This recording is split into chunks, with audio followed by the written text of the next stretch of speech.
a sacar agua. Y dice la Escritura que el Señor Jesucristo le dijo, cansado del camino, dame algo de beber, dame agua. Y ella le dijo, ¿cómo tú siendo hombre y además judío me pides a mí, mujer samaritana, que te dé agua? Cuando tú sabes perfectamente que judíos y samaritanos no nos llevamos nada bien, ni nos dirigimos la palabra. Y el Señor Jesús le dijo, si tú supieras quién te pide agua, tú le pedirías a él agua viva. Pero si tú no tienes ni cómo sacarla. Y ahí empezó una conversación que le cambió la vida a esta mujer. Y él se definió como el don de Dios. Porque todos los que beban de ese agua volverán a tener sed. Y tú lo sabes perfectamente. Pero el que bebe del agua que yo ofrezco, nunca más volverá a tener sed.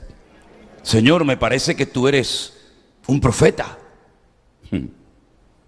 Sabemos que tiene que venir el Mesías, pero no sabemos ni cuándo ni dónde. Y le dice, yo soy el que estoy hablando contigo. Vete a buscar a tu marido, dile que venga. Y la mujer le dice, Señor, yo no tengo marido. He tenido 5. Y el que ahora tengo no es mi marido. Dice, bien has dicho. Es verdad, tienes razón, que no tienes marido. Y ahí empezó una conversación que le cambió la vida a esta mujer. Y todo empezó con un simple, dame agua de beber, ¿verdad? Esa era la forma maravillosa que tenía el Señor Jesús de iniciar una conversación con un genuino deseo de alcanzar y transformar esa vida, ¿verdad? ¿Cuánto hemos complicado el Evangelio los cristianos, hermano? ¿Cuánto le pedimos a los inconversos, a los pecadores, cosas que tienen que dejar de hacer, cómo tienen que vestirse, cómo tienen que comportarse, y todavía no han conocido ni experimentado el gozo de la salvación? Le decimos, quítese eso del cuello, eso no es de cristiano que usted lleve esa virgen o ese santo.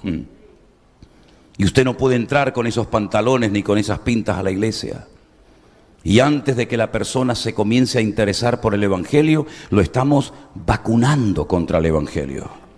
Porque le damos una lista de prohibiciones, esto no se puede hacer, esto tampoco y esto tampoco, pero no le decimos lo que significa conocer el Evangelio de nuestro Señor Jesucristo. Y creemos que somos nosotros, con nuestros sermones, con nuestras predicaciones y con nuestras exhortaciones públicas o privadas, las que van a cambiar a la gente. Y el único que puede cambiar las vidas es el Señor Jesús. Porque si lográramos cambiarlos por fuera, pero no por dentro, de nada sirve su cambio. Porque en el infierno habrá muchísimas personas que cambiaron externamente, pero no nacieron de nuevo. El infierno estará lleno de gente santurrona y religiosa. Gente incluso que tal vez llegaron hasta a predicar y a echar fuera demonios y a hacer milagros. ¿No dijo acaso el Señor, yo nunca os conocí, obradores de maldad? Pero Señor, ¿cómo nos dices eso? En tu nombre nosotros echamos fuera demonios. Y en tu nombre hicimos esto, y en tu nombre. Sí, está bien, porque mi nombre tiene poder. Mi nombre tiene poder. El diablo lo reconoce, y el que usa mi nombre va a ver resultados. Pero no significa que esos resultados avalen tu conversión. Porque no es lo que hacemos para el Señor, sino lo que Él ha hecho en nosotros lo que marca la diferencia. Y hay algunos que van engordando la lista de su currículum, ¿verdad? Diciéndole al Señor, he hecho esto, he hecho aquí, he estado por aquí, he estado por allá. Pero todo lo que has hecho, ¿quién te dijo que lo hicieras? ¿Qué es lo que te ha motivado? ¿Cuál ha sido el motor que ha puesto en funcionamiento tu vida? ¿Por qué predicaste lo que predicabas? ¿Por qué hacías lo que hacías? ¿Quién te mandó? ¿No sería mejor y ahorraríamos más tiempo y energías pidiéndole al Señor que nos revelara su voluntad? Y que nos dedicáramos en la vida única y exclusivamente a hacer la voluntad de Dios y no hacer un montón de cosas y terminar agotados, y al final que el Señor nos diga, todo lo que has hecho, yo nunca te dije que lo hicieras. Esos tus planes, tu agenda, tus objetivos, tus sueños personales, pero nada de lo que has hecho coincidía con mi santa y perfecta voluntad. Y qué triste tiene que ser una persona que incluso llega a agotarse sirviendo supuestamente al Señor, pero resulta que a lo mejor sin darse cuenta se está sirviendo a sí mismo. Porque el Señor no nos ha llamado para servirnos de la gente, sino para servir a la gente. Y todo lo que hacemos, que el Señor nos libre de hacerlo para llamar nuestra atención, la atención de la gente hacia nuestra persona. Que pasemos lo más desapercibido posible, que la gente ni siquiera se dé cuenta de lo que hayamos hecho, pero que delante de Dios hayamos sido obreros aprobados, que no tenemos nada de lo cual avergonzarnos. Amén, hermanos. Así como los coches les mueve la gasolina que llevan en sus depósitos, a nosotros nos tiene que mover, por supuesto, por encima de cualquier otra cosa, el amor a nuestro Dios, el amor al prójimo, el amor a la obra de Dios. Pero todo eso lo pone en funcionamiento un elemento del cual quiero hablar en esta noche. Y se encuentra en la carta, quien la haya escrito, a los Hebreos, en el capítulo 11. La carta a los Hebreos es una carta muy profunda que para poder entenderla uno tiene que tener un mínimo de conocimiento de las Sagradas Escrituras del Antiguo Testamento. Ahí se habla de sacrificios, de altares, de sacerdotes, de ofrendas. Ahí se habla del tabernáculo, de todo el mobiliario que había dentro de aquel edificio, de aquella carpa.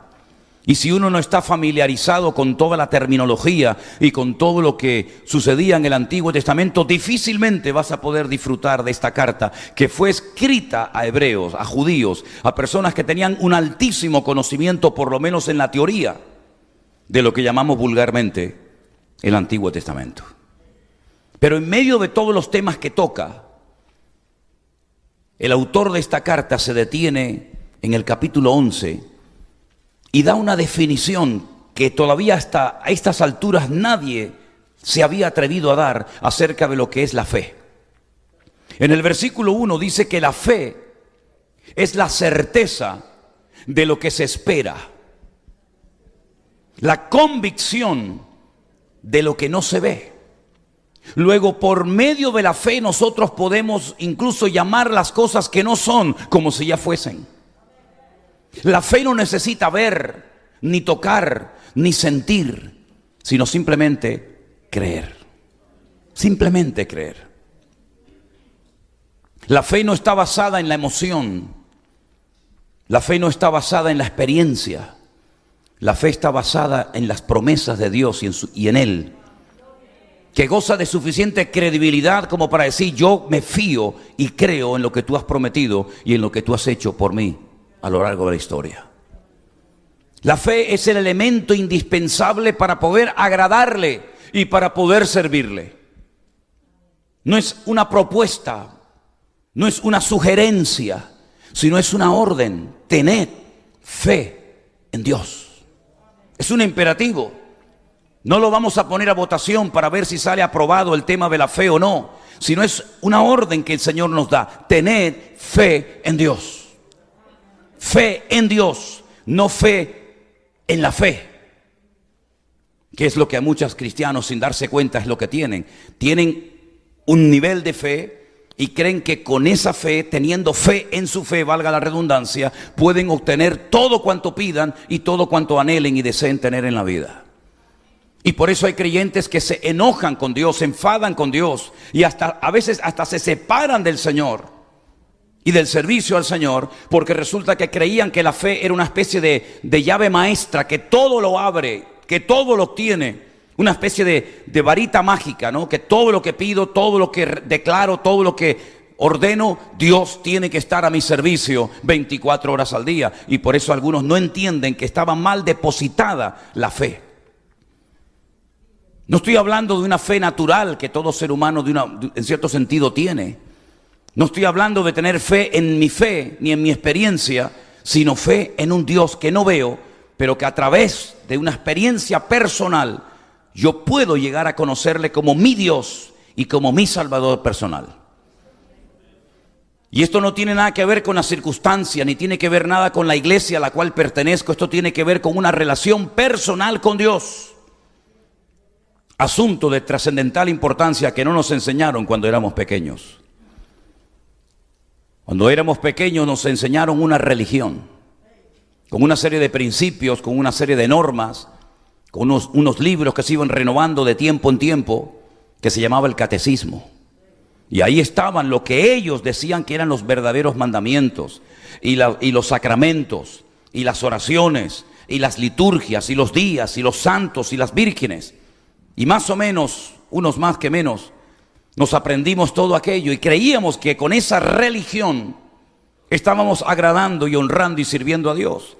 Pero después de años de absoluta ignorancia, de total desconocimiento de la verdad, cuando cayó en nuestras manos la palabra de Dios, nos dimos cuenta de que muchas cosas que leíamos y practicábamos y llegamos a creer del catecismo no coincidían en lo más mínimo con la palabra de Dios. Y por ahí entonces algunos, para defender esos libros escritos por los hombres, llegaron a decir que las Biblias de los cristianos evangélicos estaban amañadas, manipuladas. Hasta el punto llegaron a decir, incluso predicaron desde sus púlpitos y desde sus parroquias y desde sus diócesis, que nosotros los cristianos evangélicos habíamos tenido la desfachatez de quitarle 7 libros a la Biblia, cuando es todo lo contrario, mis queridos hermanos. Nosotros jamás le hemos quitado ni añadido nada a la Biblia. Fue en el siglo XVI en Italia, en el famoso Concilio de Trento, donde un papa decidió unilateralmente meterle 7 libros más a la Biblia, que nunca había tenido la palabra de Dios. Y ahí añadieron la famosa historia de aquella heroína del pueblo de Israel llamada Judith, y la historia de aquellos jóvenes llamados los macabeos, un seudónimo, un nombre que les pusieron, no se llamaban los macabeos. Lo que pasa es que la palabra macabeo viene del hebreo macab, que significa martillos. Una familia que estaba harta de la opresión y de las humillaciones de los griegos en Jerusalén, y entonces se rebelaron contra ellos, ¿verdad? Y decidieron hacerle la guerra para volver a purificar el templo de Jerusalén y volver a reiniciar los cultos y la adoración y el servicio al Señor. Y añadieron el libro de sabiduría y el libro de Tobías, etcétera, etcétera, hasta un total de 7. Así que no es que hayamos quitado cosas a la Biblia, sino más bien que en ese concilio de Trento, en el siglo XVI, le añadieron 7 libros más. Por eso la Biblia católica tiene 72 libros y la Biblia de cualquiera tiene 66. Ellos tienen su propia versión, la llaman Nácar Colunga, que por cierto es muy buena. La versión Nácar Colunga, las Biblias de los católicos, está muy bien traducida. La nuestra la tradujo un sacerdote español de Sevilla llamado Casidoro de Reina, que tuvo que huir de España porque la Santa Inquisición, junto con la corona española, mataba a toda persona que tuviera el más mínimo interés por las Sagradas Escrituras. Y tuvo que huir a Suiza y posteriormente a Alemania, hasta que finalmente pudo traducir por primera vez en la historia de las lenguas originales, el griego y el hebreo, la palabra de Dios en el castellano antiguo, el castellano de Cervantes, el del Quijote. Y así comenzó una auténtica revolución espiritual en aquel momento, en aquella nación, ¿verdad? Pero mis queridos hermanos, de nada sirve todo lo que hagamos y planifiquemos en un despacho, en una oficina, si lo que nos mueve no es el amor a Dios y nuestra fe en Dios y no en nosotros mismos. Dice la Biblia que sin fe es totalmente imposible agradar a Dios. Usted puede dar todos los diezmos que quiera, usted puede hablar en lenguas, usted puede hacer lo que quiera, la lista sería interminable. Sin fe es imposible agradar a Dios. Y he conocido cristianos que están más interesados en agradar a su pastor que en agradar a Dios. Y he conocido a cristianos que tienen casi más fe en el hombre que en su propio Dios. Hasta el punto que saben que a lo mejor lo que se está enseñando en esa congregación, en ese púlpito, no es 100% bíblico, pero como es el ungido del Señor, y como es el pastor y lo amamos tanto y lleva tantos años con nosotros, decimos amén y le permitimos que haga y diga lo que quiera, aunque en lo más profundo del corazón algunos saben que lo que se está enseñando hace tiempo en esa denominación, en esa iglesia, no es 100% bíblico. Y tan culpable es el que enseña una falsa doctrina, como el que la acepta diciendo amén y acatándola sin filtrarla a la luz de la palabra del Señor. A mí me llama muchísimo, muchísimo siempre la atención el tema de la fe, algo tan importante, un mundo tan variado y tan amplio, que cuando usted estudia el tema de la fe va a ver que se menciona desde 3 puntos de vista diferentes. Dice la Biblia que por gracia sois salvos por medio de la fe, y esto no de vosotros, pues es don de Dios. La fe como medio para obtener la salvación. Pero luego más adelante, cuando el apóstol Pablo empieza a poner la base y la doctrina de lo que llamamos el cristianismo, la iglesia, resulta que en 1 Corintios capítulo 12, él le dice a los hermanos que hay, por lo menos en esa lista, 9 dones, 9 carismas, 9 manifestaciones diferentes del Espíritu Santo en la vida de una iglesia. Y menciona el don de la palabra de sabiduría, el don de ciencia, el hablar en lenguas, el interpretar, etcétera, etcétera. Y dice, y también el don de fe. Luego es el medio para obtener la salvación, pero también en un momento puntual es una fe especial que Dios le inyecta a la iglesia para apropiarse de ciertas y determinadas cosas que con la fe cotidiana seríamos incapaces de alcanzar. Pero también cuando le escribe la carta a los Gálatas en el capítulo 5 de su epístola, los versos 22 y 23 dice, mas el fruto del Espíritu es amor, gozo, paz, paciencia, benignidad, fe, mansedumbre, templanza. Contra tales cosas no hay ley. Y vuelve a mencionar nuevamente la fe, ahora como parte del fruto del Espíritu Santo en nosotros. Y en 1 Corintios 12 como uno de los dones del Espíritu Santo. Es un tema tan variado, tan interesante que al Señor, cuando lo vemos caminando por las calles de Israel hace 2000 años, había ciertas y determinadas cosas que, entre comillas, le llamaban la atención y Él se detenía y se las compartía a sus discípulos. Como por ejemplo aquel centurión que tenía un criado enfermo y llega y le ruega al Señor, pero antes de pedirle, antes de abrirle su corazón y decirle lo que él realmente ha venido a pedir, le dice, Señor, permíteme decirte, como si no lo supiera, que yo soy un hombre de autoridad, yo soy un centurión romano, yo tengo a muchos soldados bajo mis órdenes. Y yo le digo a un soldado, ven para acá, y viene inmediatamente, no cuestiona la orden. O le digo a otro, coge esto y llévalo para allá, y lo hace porque ellos respetan la autoridad. Yo tengo autoridad, pero tengo una autoridad limitada. Tengo una autoridad sobre hombres, sobre personas, sobre soldados, pero no sobre espíritus malignos, no sobre enfermedades. Pero tú sí tienes esa autoridad, Señor. Y yo solamente lo único que te pido es que des la orden, así como yo doy órdenes y se ejecutan. Yo quiero que tú des la orden para que esa enfermedad que está atormentando, que tiene enfermo a mi siervo, desaparezca ahora mismo, instantáneamente. Así que lo único que te pido es que di la palabra y mi criado sanará. Y el Señor, antes de dar la orden, le dice a sus discípulos, ¿estáis oyendo? ¿Estáis escuchando lo que este hombre está diciendo? Este hombre ha descubierto, si me permiten, un secreto. Él ha descubierto el poder de la autoridad que yo tengo y lo ha asociado con el poder de la palabra. Y en todo Israel no he encontrado a nadie que tenga este concepto tan claro. No hay nadie en Israel que tenga más fe que este hombre, ni Nicodemo, ni Anás, ni Caifás, ningún escriba, ningún fariseo. En todo Israel, y ya lo conocía muy bien Israel, no hay nadie que hable y se comporte como este hombre. Así que tranquilo, vete a tu casa ahora mismo. Tu criado ha sido sanado. Demostrando que el Señor no tiene ningún tipo de limitaciones, ni de espacio, ni de tiempo, ni de ninguna otra índole, sino que la palabra viajó y llegó al hogar del centurión antes de que éste llegara. Y me llama la atención que el Señor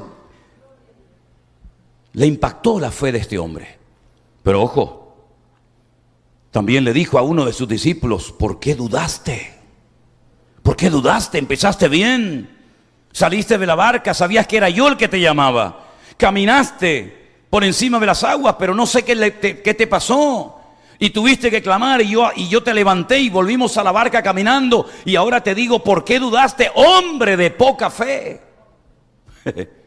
Y el otro día compartía, ya no sé dónde, cuando el Señor estaba en Capernaum, Cafer, Naún, el pueblo de Naún, está en la casa y ya la gente no cabe. La casa estaba rotada y dice que descubren el techo, era paja, eran hojas de palmera, y de repente bajan a un paralítico y dice el Señor, cuando Jesús vio la fe de ellos. Luego Jesús puede ver la fe que tenemos hoy. No podemos decir, hermano, voy a traer el domingo al culto la fe para que vean qué grande es la fe que yo tengo. Vamos a medirla. Vamos a pesarla, vamos a fotografiarla y subirla a las redes sociales para que todo el mundo vea cuánta fe tenemos en nuestra congregación. No, es algo como abstracto, algo que no se puede tocar, no es tangible. Pero el Señor sabe cuánta fe tenemos en esta noche. Y el Señor sabe también la calidad de la fe que tenemos. Y la fe es algo que se puede transmitir. ¿Sabían eso? La fe es algo contagioso. Vamos dejando marcas en el mundo espiritual de todo lo que hacemos, de todo lo que decimos. Nuestras oraciones son como estandartes, como banderas, cosas que ocurren en ciertos lugares. El diablo recuerda que en ese lugar hubo gloria de Dios. Es como cuando sacaron aquellas 12 piedras del fondo del río Jordán. Y Josué dice, antes de que las aguas vuelven a cerrarse, saquen del fondo del río Jordán 12 enormes piedras, una por cada tribu de Israel, y pónganla una encima de la otra. Y esto será un monumento conmemorativo para las futuras generaciones. Y hay en varios sitios de Israel este tipo de monumentos. No es el de la época de Josué, pero hay en varios sitios de Israel. Por ejemplo, cuando vas por las carreteras, en algún cruce, llegando a Galilea, recuerdo que hay otro, que hay unas piedras enormes, una encima de la otra, exactamente igual que aquel monumento que hizo Josué. Y le preguntaron y le dijeron, ¿y esto qué significado tiene? ¿Para qué lo hacemos? Dice, para que el día de mañana vuestros hijos sepan que aquí el Señor hizo un milagro y las aguas del río Jordán se abrieron. Y hay otros momentos en los que el Señor le dio un sueño tremendo a Jacob, donde vio una escalera por la cual subían y bajaban ángeles. Y entonces cogió aceite y ungió la piedra para recordar que en ese lugar el Señor le mostró algo especial que nunca en su vida Jacob olvidaría. Y hay muchos momentos en la Biblia en los que se marcaban lugares, se cambiaba el nombre incluso hasta de personas, por lo que el Señor había hecho, por el milagro que había sucedido. Es como lo que ocurrió en el monte Moriah, cuando el Señor le dice a Abraham, sube al monte Moriah y construye un altar y sacrifícame a tu hijo. Ahí quedó una marca indeleble en el mundo espiritual. Ahí el Señor levantó una bandera al mundo espiritual, y Satanás sabe que ese lugar es un lugar especial. Por eso durante toda la historia de la humanidad siempre ha habido guerra por ese trozo de terreno, porque es un lugar donde Dios marcó una señal y todo el mundo lo sabe, sobre todo en el mundo espiritual. Así que todos los actos que tú hagas, queriendo o sin querer, vas dejando una marca en el mundo espiritual detrás de ti. Es como cuando vas navegando en barco y ves en la popa del barco como hay una estela. Ya el barco hace mucho rato que pasó por allí, ya no está allí, pero miras hacia atrás en el horizonte y ves como todavía el agua se mueve por el efecto de las turbinas, por el efecto de las hélices, ¿verdad? Exactamente igual, tú vas dejando una estela detrás de ti. ¿Qué es lo que estamos dejando? ¿Qué rastro estamos dejando para las futuras generaciones? ¿No les ha llamado la atención que la Biblia dice, el Dios de Abraham, el Dios de Isaac y el Dios de Jacob? ¿Y eso qué significa? Que ellos supieron transmitir la fe, que ellos supieron transmitir el conocimiento, que ellos supieron transmitir la palabra y el amor al Señor, y no se quedaron herméticamente la bendición, sino que se la compartió Abraham a su hijo Isaac. Y por eso vemos que en la lista de los héroes de la fe se menciona, por ejemplo, a Abraham, que se conoce como el padre de la fe. Y fíjense qué impacto hizo Abraham en la vida de su hijo, que cuando su hijo ya es grande, Él quiere imitar todo lo que hizo su padre. Por ejemplo, la Escritura dice que hubo un momento en el que hubo sequía, hubo hambre, hubo escasez de alimento y de agua en Canaán. Y entonces Abraham desciende a Egipto, ¿se acuerdan? Y en Egipto es cuando le dice a su esposa: antes de entrar en Egipto te voy a decir algo. No le digas a nadie que eres mi mujer, porque eres tan hermosa. Miren la edad que tenía Sara en esa época. Eres tan hermosa que cuando el faraón te vea, te va a querer como mujer y a mí me van a matar. Entonces, para que no me hagan daño, diles que eres mi hermana. Qué tremendo, ¿no? ¿Qué te parece? Y entonces todos sabemos el resto de la historia. Cuando años más tarde su hijo Isaac está en Canaán y vuelve otra vez la hambruna, la sequía a Canaán, ¿qué es lo que quiere hacer Isaac? Lo mismo que hizo su padre. Lo que vio en su padre, el ejemplo que su padre le dejó, es que en momentos de crisis descendió a Egipto. Y él entonces se quiere ir a Egipto. Pero Dios le dice: no vayas a Egipto. Tú no tienes que descender. Pero Señor, aquí no hay agua. Me han cegado los pozos. Yo abro un pozo y vienen y le echan tierra y piedra encima. Y el Señor le dijo: tú no vas a descender a Egipto. Tú vas a sembrar aquí. Pero Señor, aquí no hay agua. Yo vivo en el desierto. No es una tierra fértil. No es una buena tierra. ¿Cómo voy a sembrar en el desierto? Y el Señor dijo: tú te vas a quedar aquí y vas a sembrar. Y ese año, en obediencia, Isaac sembró y dice que cosechó a 100 por 1. Y los filisteos le tenían envidia y celos, porque la bendición de Dios siempre, no sé por qué, despierta los celos y las envidias en los que no tienen su corazón alineado con el Señor. En vez de gozarte en la bendición del hermano, resulta que hay que ponerle la pierna encima al hermano, porque resulta que tiene más que tú, o Dios lo ha usado más que tú, y entonces empiezan las rivalidades. Y dice la palabra de Dios que ese año, sembrando en el desierto, con pocos recursos, el Señor lo bendijo de tal manera, porque no depende del sitio donde vives, mi hermano. Depende del Dios que tienes. El Dios de los nicaragüenses es igual que el de los norteamericanos. El Dios de Honduras, de Salvador, el Dios de China, de Japón y del mundo entero es igual que el de Manhattan, igual que el de San Francisco, Las Vegas. Lo que pasa es que a veces creemos que el Dios de los americanos es más poderoso que el Dios de los centroamericanos. Y se equivocan rotundamente. El Señor no necesita de tu esfuerzo. El Señor lo que quiere ver es tu nivel de fe. Porque conforme a tu fe será hecho. Vivas donde vivas y trabajes o te dediques a lo que sea.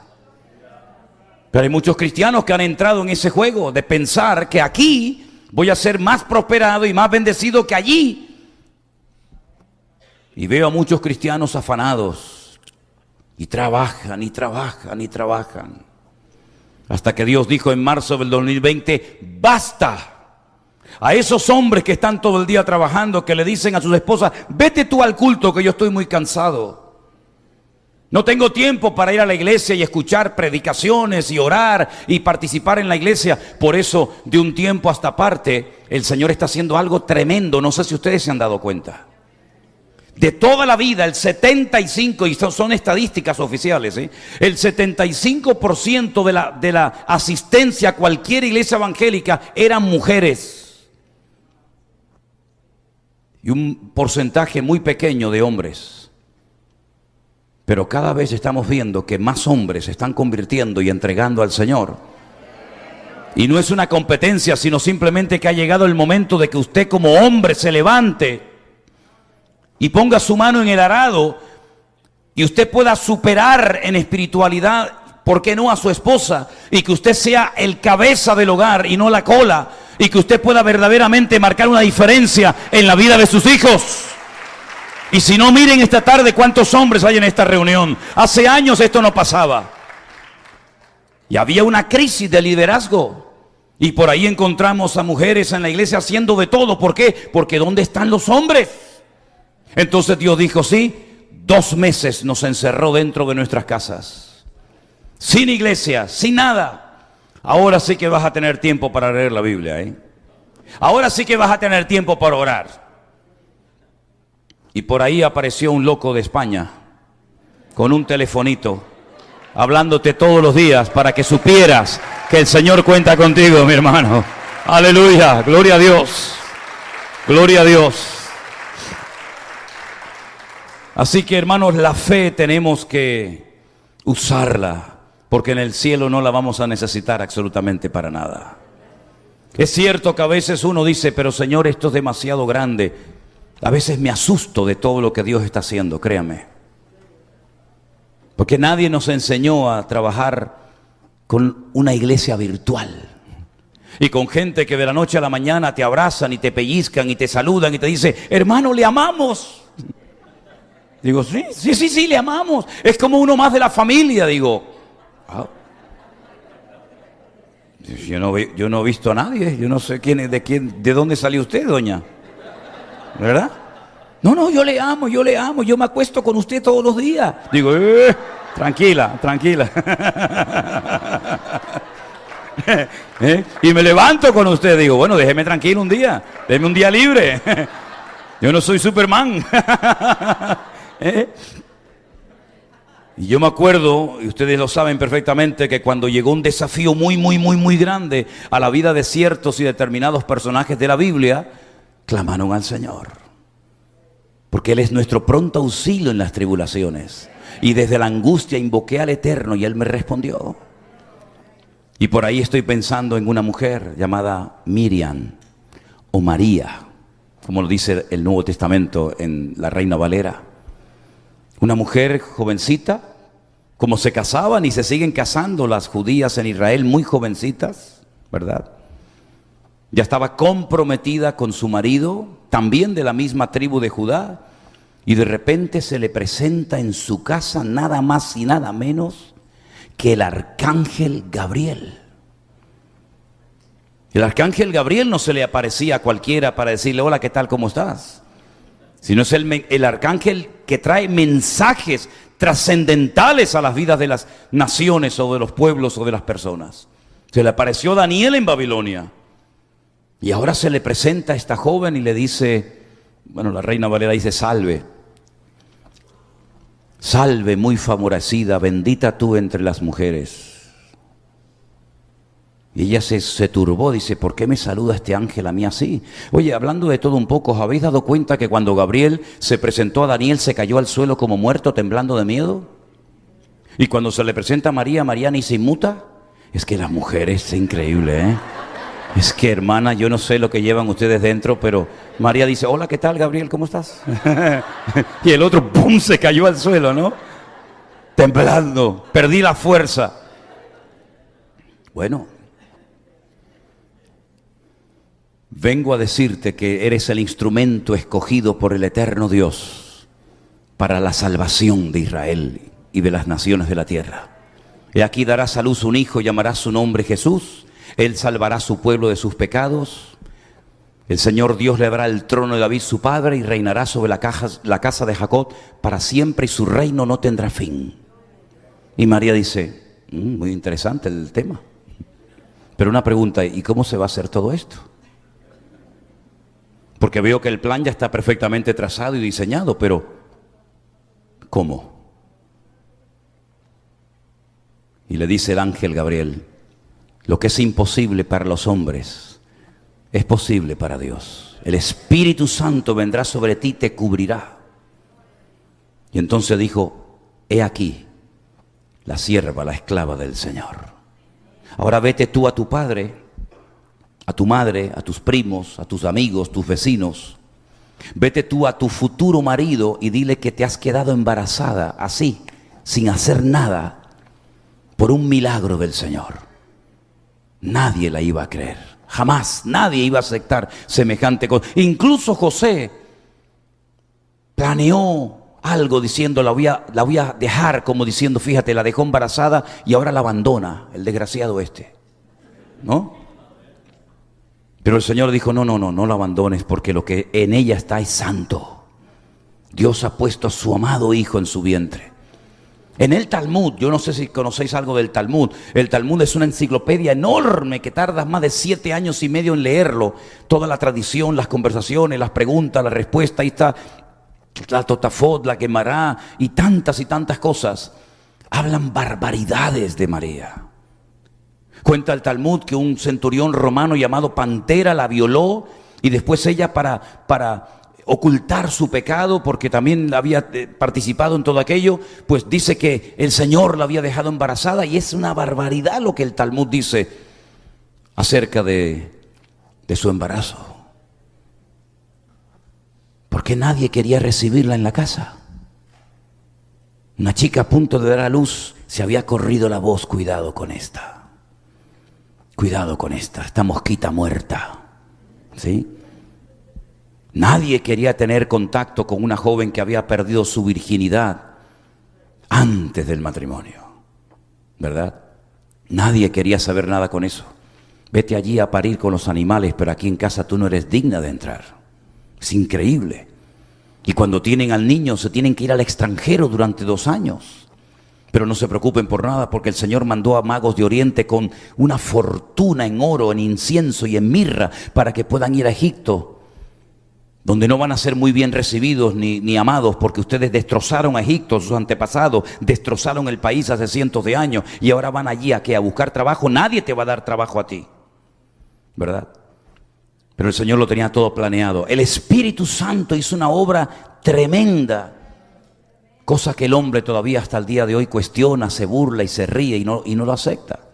Exactamente igual le pasó a aquel jovencito que ni siquiera llegaba a la edad de poder enrolarse en el ejército del rey Saúl. Cuando va con aquella comida, ¿verdad? Y previamente se la da al rey y a sus hermanos.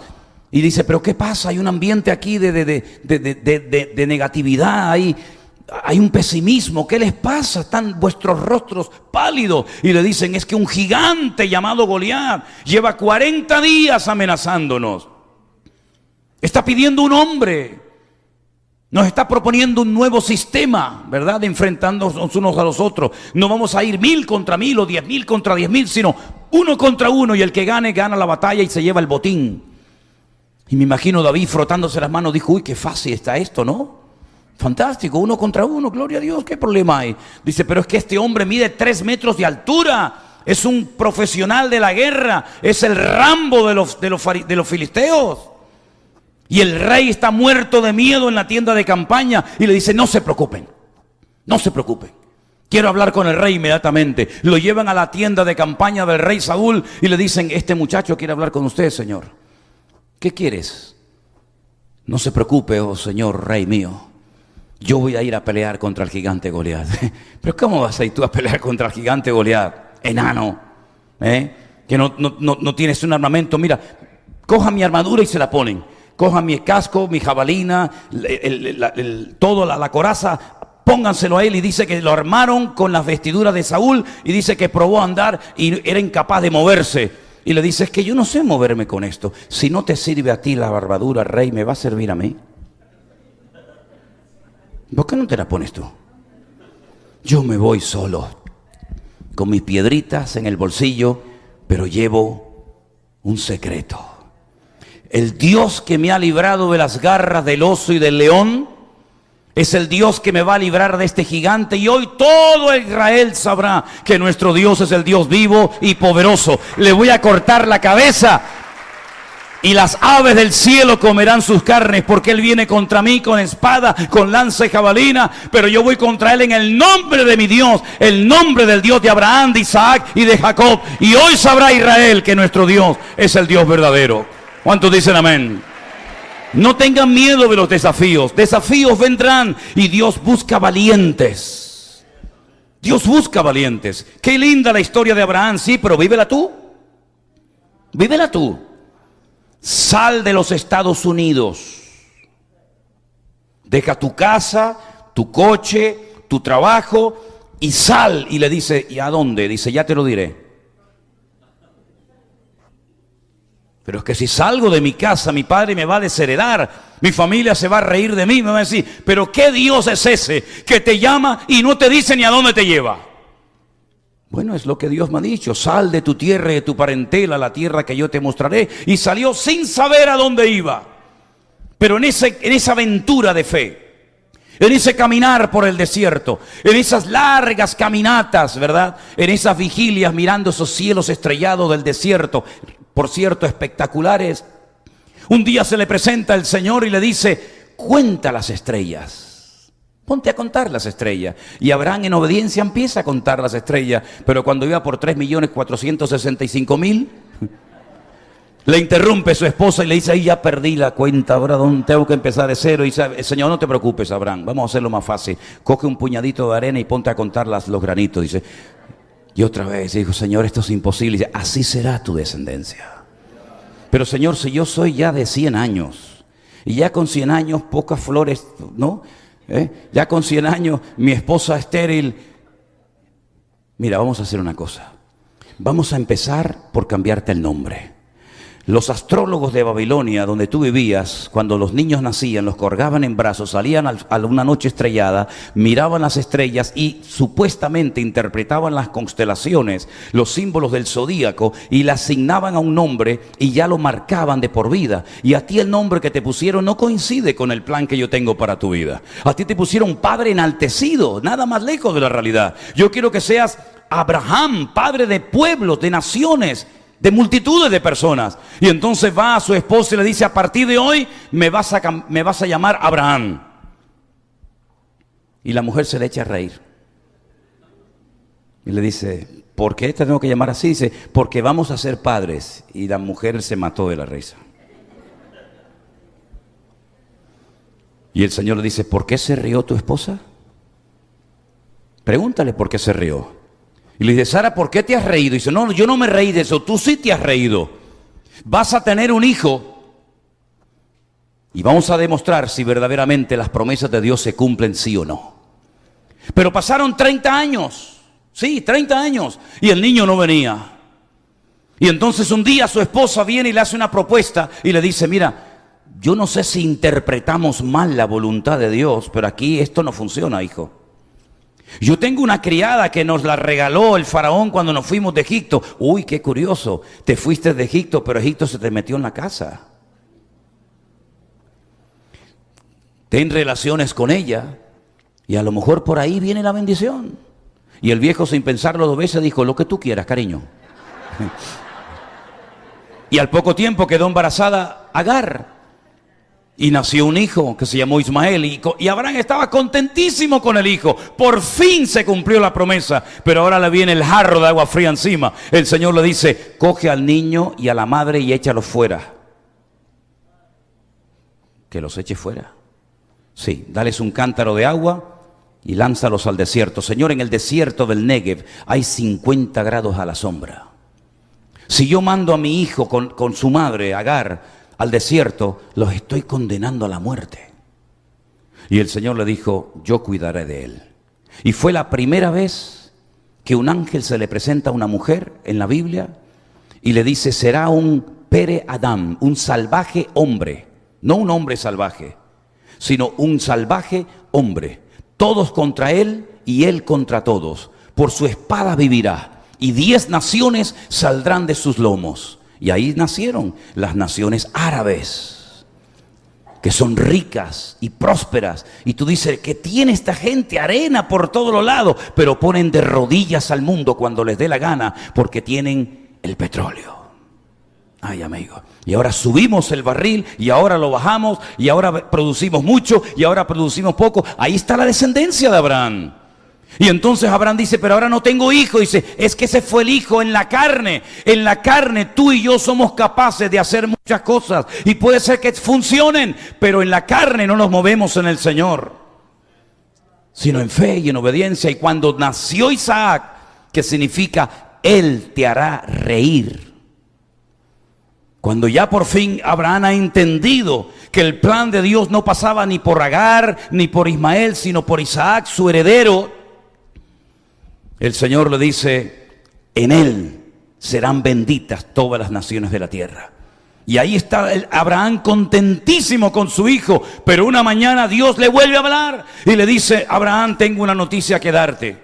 Abraham conocía perfectamente la voz de Dios. Él sabía cuál era la voz de Dios de otras voces. Y le dijo, habla, Señor, dime, ¿qué quieres que haga? Y dice, coge a tu hijo, a tu único hijo, al que amas, a Isaac. Fíjate la cantidad de datos que le da. Coge a tu hijo, tu único hijo, tu primogénito, al que amas, a Isaac, para que no quede duda, ¿será el otro? No, es este.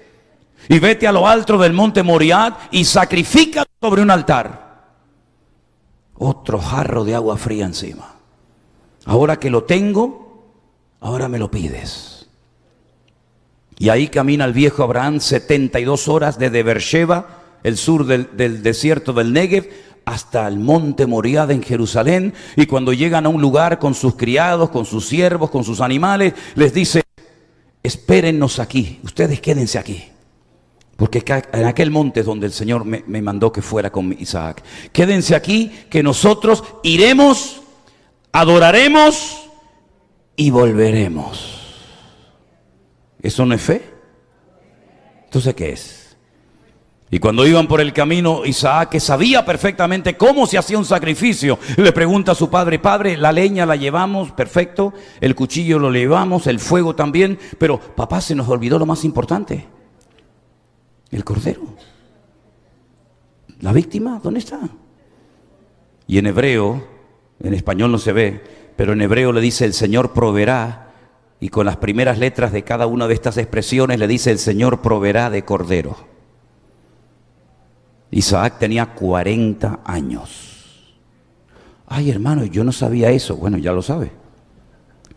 Pero yo siempre aprendí en la escuela dominical que Isaac era un niño chiquitito. No, era un hombre hecho y derecho de 40 años.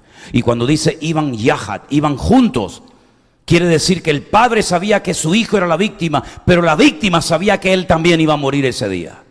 Pero él, en sometimiento absoluto, en rendición absoluta al Padre, acepta la voluntad de Dios, aunque no la entienda, porque no siempre vas a entender la voluntad de Dios, porque no siempre va a coincidir con la tuya, porque no siempre va a ser agradable, pero la voluntad de Dios es santa, agradable y perfecta, aunque no la entienda.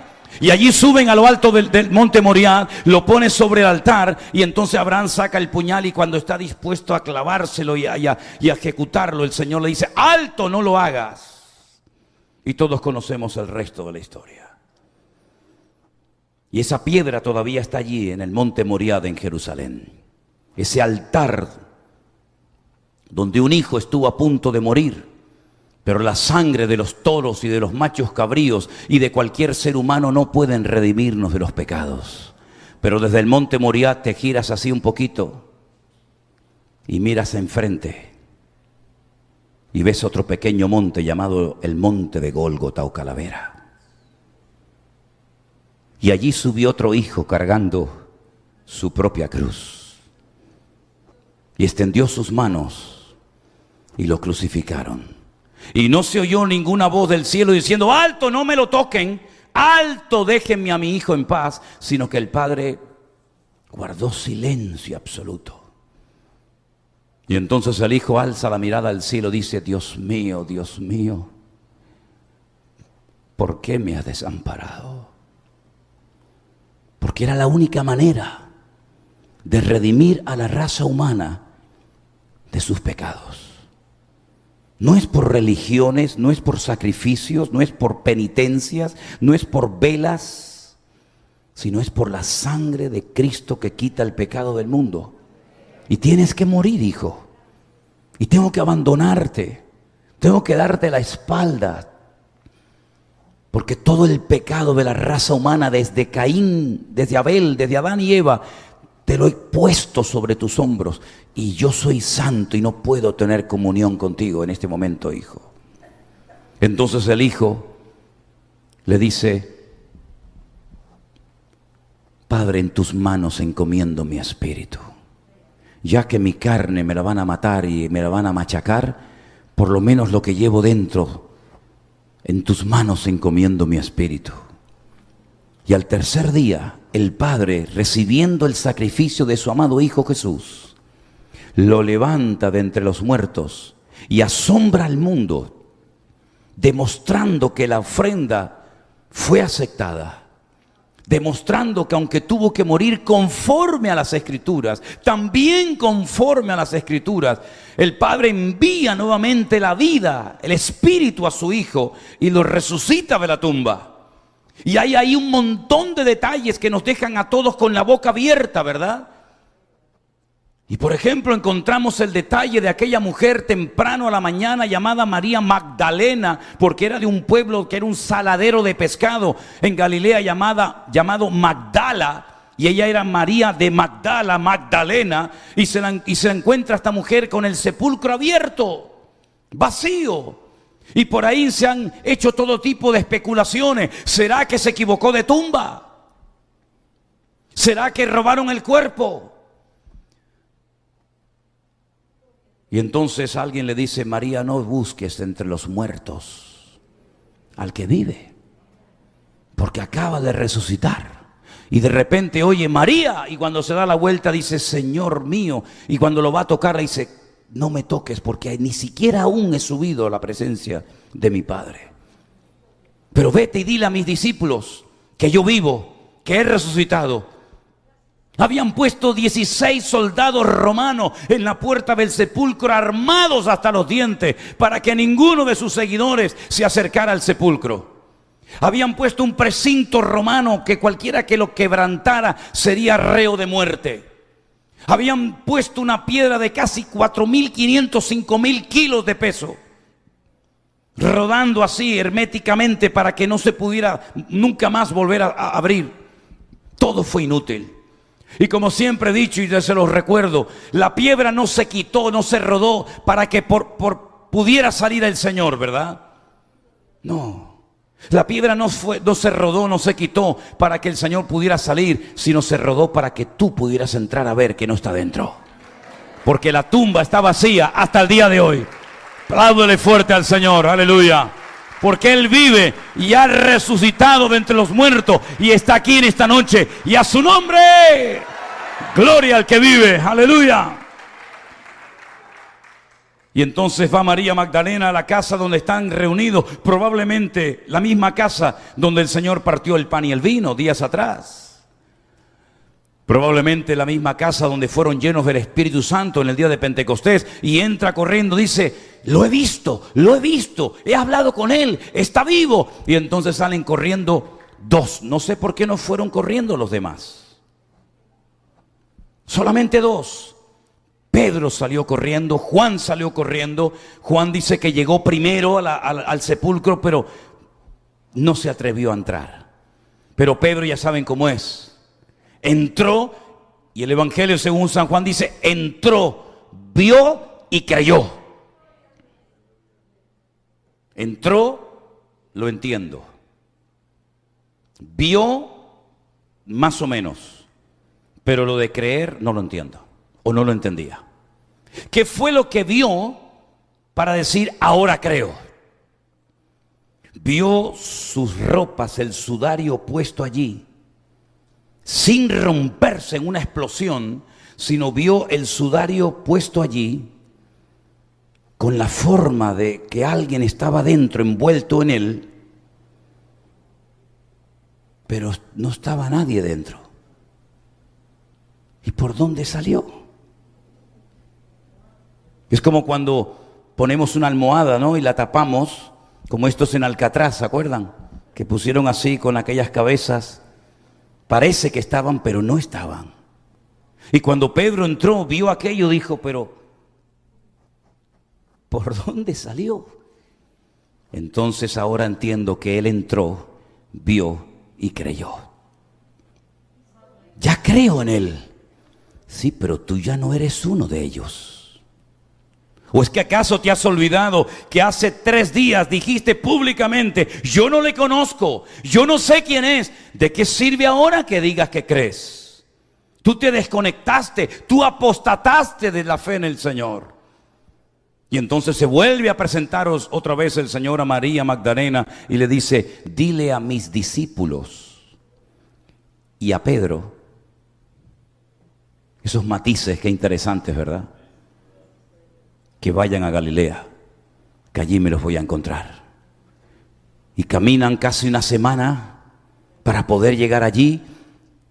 Y muy temprano a la mañana en el mar de Galilea se encuentra el Señor unos pescadores y resulta que son ellos, sus discípulos.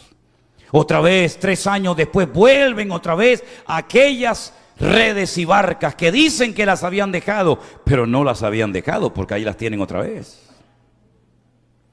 Y el Señor grita desde la orilla: ¿habéis pescado algo? Y le dicen: no. Toda la noche hemos intentado pescar y no hemos pescado nada. ¿Toda la noche? Sí, toda la noche. Qué curioso, ¿no? Hace unos días atrás les pedí que oraran conmigo un ratito y se quedaron dormidos. Y ahora estás toda la noche y no te entró sueño ni cansancio. Es como esos hombres que se pegan hasta las 4 de la mañana viendo películas en televisión o chateando, vete tú a saber con quién. Y después resulta que le dice: vamos a orar un ratito, y dice: ay no, que estoy muy cansado, tengo sueño, mañana me tengo que levantar a trabajar. Si estás cansado para lo que te interesa, para las cosas tuyas nunca estás cansado ni tienes sueño, pero cuando hablamos de las cosas del Señor siempre estás cansado, siempre tienes que o lavar el coche o cambiar el aceite al coche o visitar a no sé qué cliente. Qué rollo patatero tienes, qué mal te lo montas, amigo. ¿A quién pretendes engañar? Que ya no eres un niño ni un crío de 15, 18 años, hombre, que ya eres un hombre hecho y derecho. Y el Señor se te presenta y dice: ¿has pescado algo? Dime qué has hecho con tu vida. Trabajar y pagar deudas.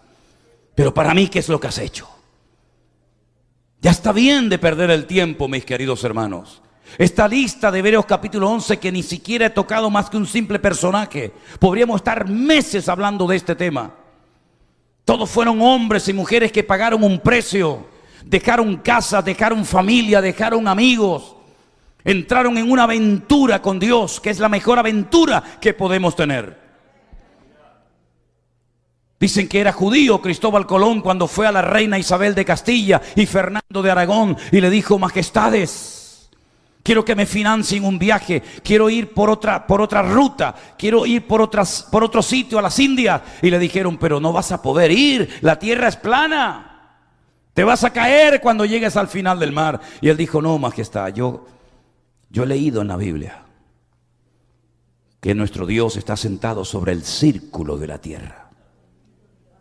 Y eso está en el diario personal de Cristóbal Colón en la ciudad de Sevilla, en el Museo de las Indias.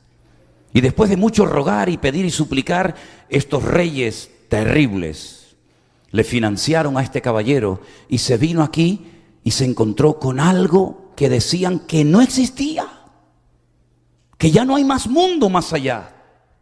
El último pueblecito, la punta que más sale de España se llama Finis Terre. El fin de la tierra, no hay más tierra. Si vas para allá no vas a encontrar nada, te vas a morir. Hay dragones, hay animales mitológicos que van a terminar despedazando las naves. Es una pérdida de tiempo y de dinero. Y por eso en el antiguo escudo español aparecía una frase en latín que decía: non plus ultra, no más allá. Pero cuando él regresó y trajo evidencia de que sí había vida, y sí había civilizaciones, y sí había cultura y animales, etcétera, etcétera, tuvieron que cambiar el escudo español y ya no dice non plus ultra, ahora dice plus ultra, hay más allá. Y yo no sé lo que ha sido tu vida, llena de sacrificios, de penalidades.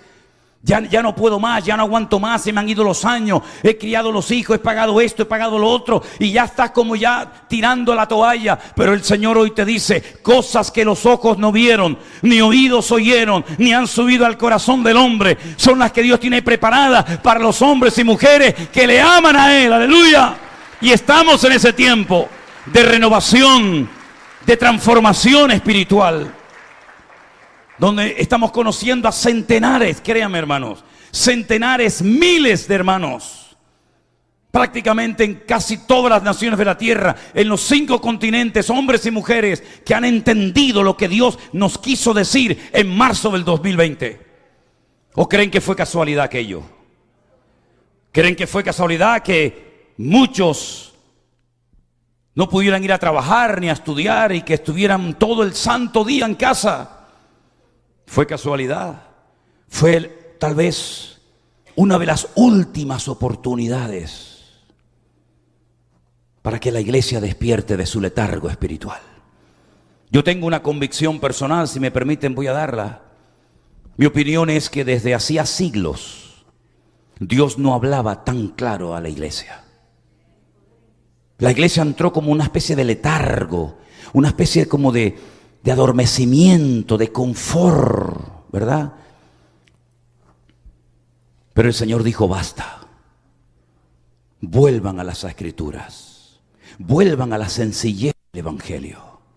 No le compliquen la vida a los convertidos diciéndoles que si no dan, están bajo maldiciones. No le compliquen la vida a la gente que si las primicias. Déjense de cuentos y de rollos raros. Auténticos manipuladores de la Escritura, ¿verdad?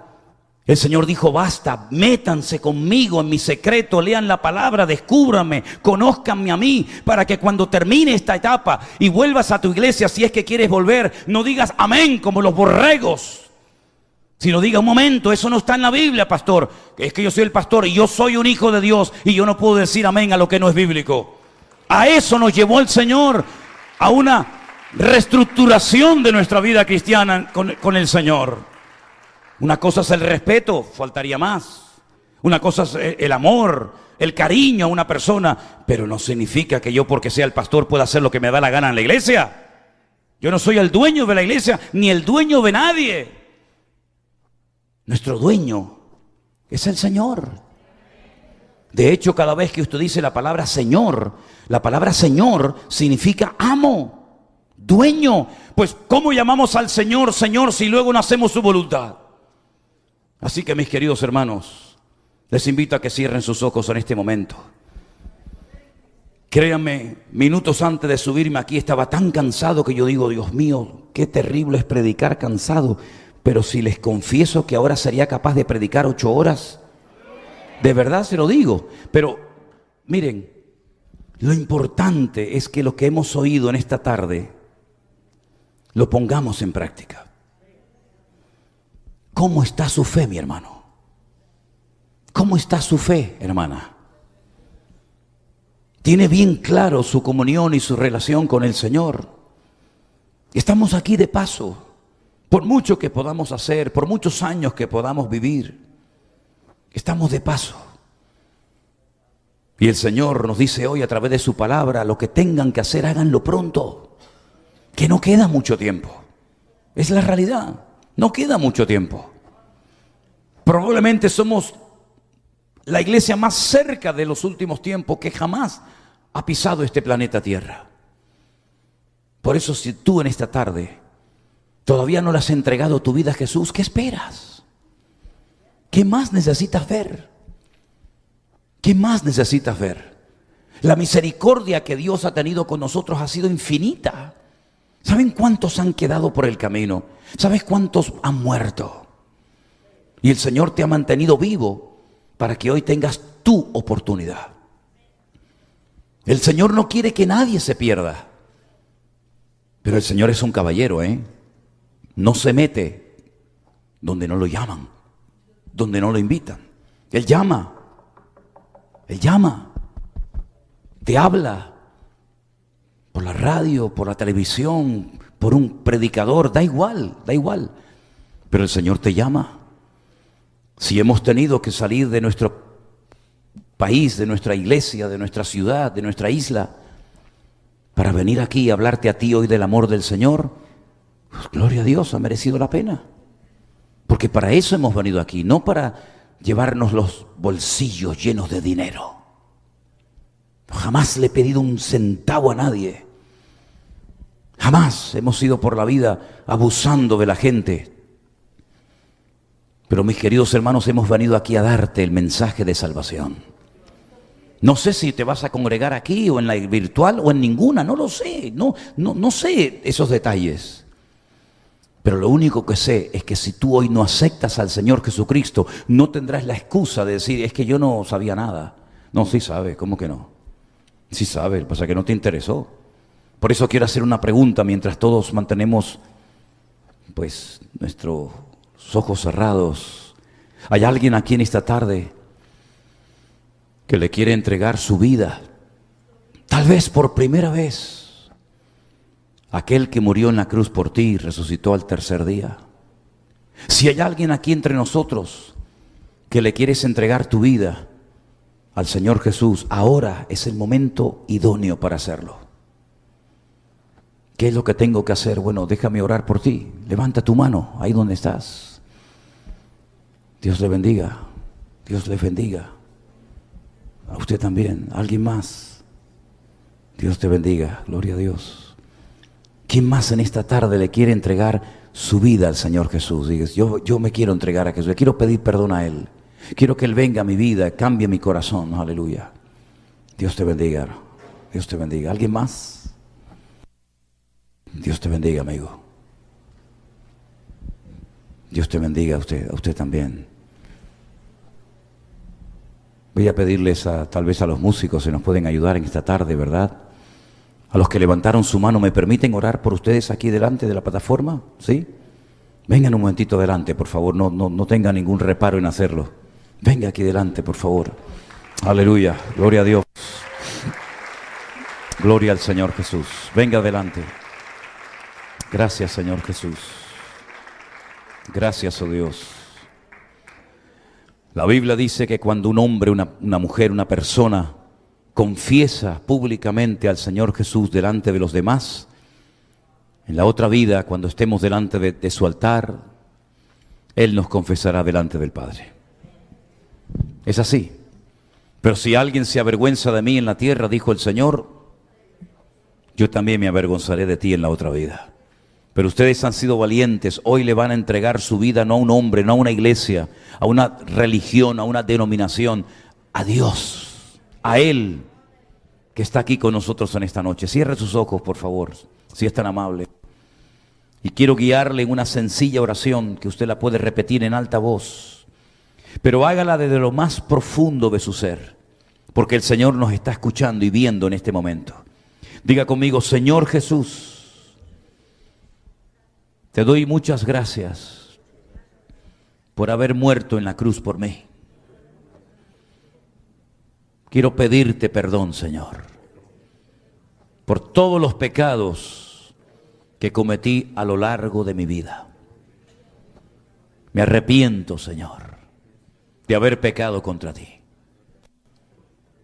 Pero yo sé, Señor Jesús, que tú moriste por mí en la cruz. Y por eso te pido perdón. Límpiame, Señor, con tu sangre. Públicamente, yo confieso que el Señor Jesucristo, el Hijo de Dios, a partir de hoy, será mi Señor y mi Salvador todos los días de mi vida. Me rindo a ti y te pido todo esto en el nombre de Jesús mi Señor. Amén y amén. Déjenme orar por ustedes y pido a todos los hermanos aquí presentes que oremos por estas vidas, por estas personas que en esta noche han sentido en su corazón el deseo de pasar al frente y rendirle públicamente su